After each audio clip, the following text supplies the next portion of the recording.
Law school has changed my life productivity-wise, and here are 3 hacks that have absolutely transformed my life and will absolutely transform yours too. Stay till the end because hack number 3 is definitely the best. Productivity hack number 1. Identify what is important and cut out the rest. This goes with everything. Writing, reading, speaking, all types of communication for sure, as well as how you're spending your time. I'm sure a lot of you have heard of the 80-20 rule. 80% of what you're doing could be cut out and 20% is the highest, most efficient tasks. That's really how I live my life now. With any form of communication, I only speak the main points, I try to consume only the main points, and I try to make sure that my days are filled only with the highest productivity, most efficient, most valuable tasks. An example of identifying what is important and cutting out the rest is what I'm about to do right now. Please subscribe to my channel and make sure to click that notification bell. I'm gonna ask you to do that. Why? Because if you do that, for example, then I get to make sure that you are notified every time I post a video and you can actually watch all my videos upcoming. That is a way higher value than me asking you to just like this video or comment down below, because yes, that will definitely help my channel,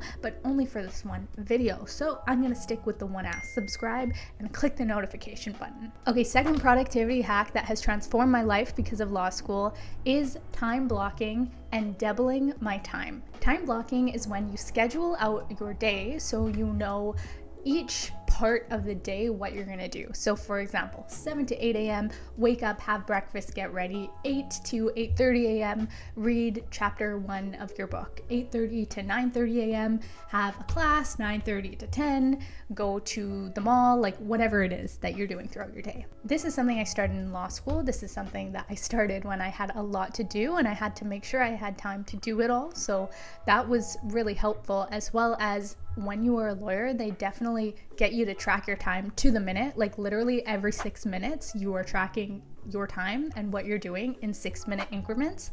So this was definitely something that I got used to because of law school. Another thing on this point number 2, is time doubling. This is not a real term. This is just a term that I made up. But what this means to me is pretty much multitasking when you can. Now, I know that multitasking is not always effective and efficient for many people in many different situations, but I mean multitasking when you're doing a couple things that you don't fully need to focus on. And for me, I really learned this in law school because my first year of law school was fully online. So I actually would have a lot of classes where I felt like I didn't really need to listen that much. So these classes were typically the ones that were graded on a paper or a project rather than an end exam, so I didn't feel like I needed to fully focus on all my classes, and they were online. So I didn't really just feel like sitting there. What I would do is maybe I would cut vegetables and prep dinner while listening to my class, or I would clean while listening to classes, or if I could just listen to them on Zoom after, I would sit there attentively and just like double speed the heck out of the videos and just watch them and take notes like really fast.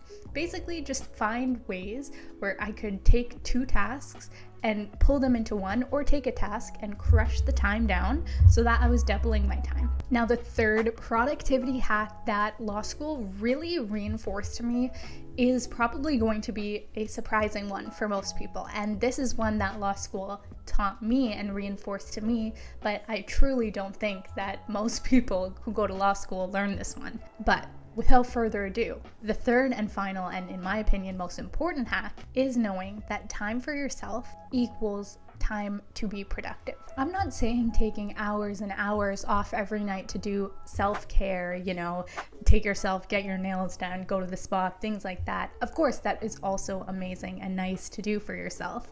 But what I mean is making sure not to neglect myself and doing at least the basics, like eating a healthy meal, like going outside on a daily basis, like moving my body, like drinking enough water, doing these basics so that I can be very productive when I need to be. I don't think that law school taught me this, but like I said, I think it reinforced this idea. It's funny because when you are getting into law school, you need to take the LSAT, the law school admission test.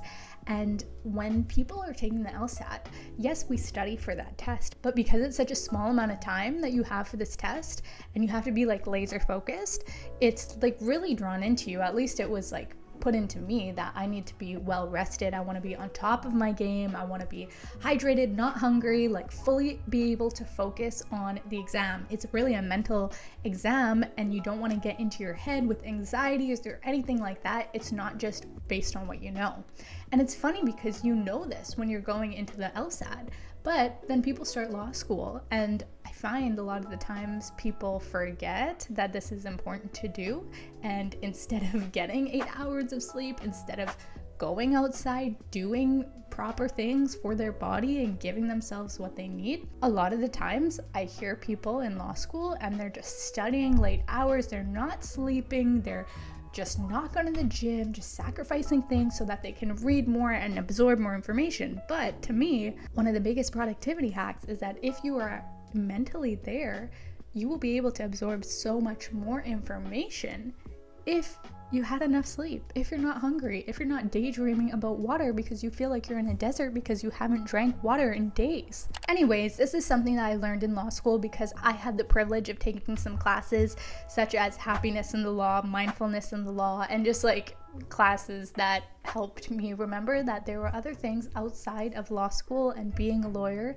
that can actually bring you joy. So I'm grateful for that. Anyways, if you've made it to this point in the video, comment this emoji down below. I would love to see that you actually have made it to this point. And if you've made it to this point, make sure to check out my law school playlist. You will definitely like that playlist if you have made it this far.